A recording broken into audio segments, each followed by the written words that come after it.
Let's see if we can solve this question from JEST 2015 from Special Theory of Relativity.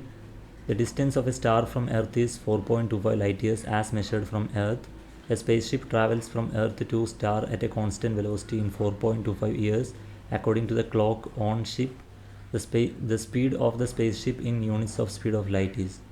So the situation is like this. There is Earth and a star. The distance between them as measured from Earth is 4.25 light years. Now you know that 1 light year is the distance traveled by light in 1 year. So this will be equal to 4.25 times speed of light times 1 year. Now there is a spaceship here. It is moving with speed v. We have to find out what v is equal to. And the information given is the time taken by the spaceship is equal to 4.25 years as measured from the clock of spaceship. Now time is equal to distance divided by speed.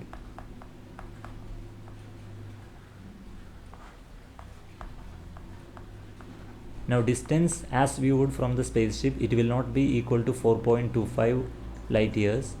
It will be equal to 4.25 light years times root of 1 minus v square upon c square, because from the spaceship this distance it is moving with velocity in opposite side, so the distance is moving with v speed.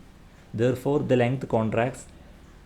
You need to understand that the length contraction not only applies to rod or objects, but it also applies to distances as well.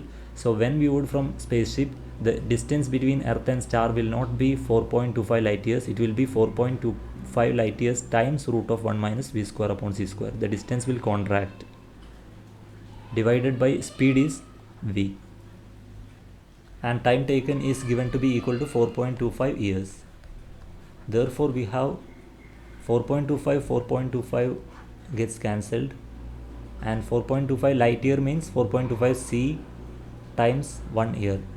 So here it is like this, 4.25 c times 1 year.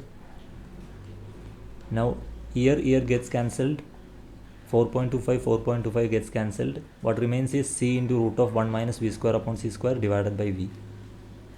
So the equation that we have developed is 1 is equal to c into root of 1 minus v square upon c square divided by v.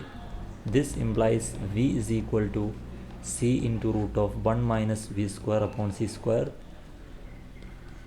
If we square both sides, we will get v square is equal to c square times 1 minus v square upon c square, which means v square upon c square is equal to 1 minus v square upon c square, or 2v square upon c square is equal to 1, which means v is equal to c square by 2 under root.